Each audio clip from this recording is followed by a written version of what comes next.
Foam rolling for your calves. So foam rolling for your calves is this chunky guy right here. This is your calf muscle. Um, this is the muscle that we use when we're walking, when we're lunging, when we're squatting, when we're stepping, when we're doing calf raises. It's usually quite tight. There's a few ways to stretch it, but if you want to release some pressure or relieve some pressure with a foam roll, this is how you're going to do it. So sitting down on a mat, grab a foam roller of your choice. You're going to put the calf that you want to foam roll on top of the foam roller.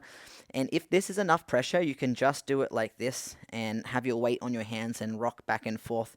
If that is already like a bit of a stretch for you, it's causing some good pain. But if you need to get a little bit deeper, you're going to use your other leg, cross it on top, just to add some extra weight, so it's pressing down for you on top of that calf.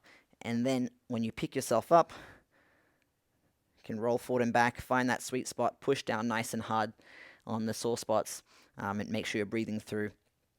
And maybe on one side you want that extra weight, and you just have a really, really sore calf on the other side. So another way you can do it is just like this. 1 foot down, you don't have as much weight on your palms when you're pushing yourself forward and back. And don't be shy to rotate your leg, because your calf muscle is quite big, so there's not just one part to it. If you want to get the outside, the middle, and the inside, you're going to be rotating your leg until you find that sweet spot. Again, if that's not hard enough, grab your other foot, put it on top, and press down onto that sore spot there. So there's a few ways to do it.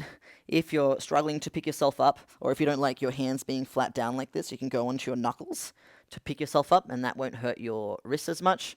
Otherwise, keep your butt down and just use the other foot to press down on your calf, and you won't be able to roll as much when your butt's on the ground, but you can add some extra pressure with your top leg. And this one will be really good as well if you're just getting the sides. You don't have to hold yourself up with your hands as much. So that is foam rolling for your calf muscles.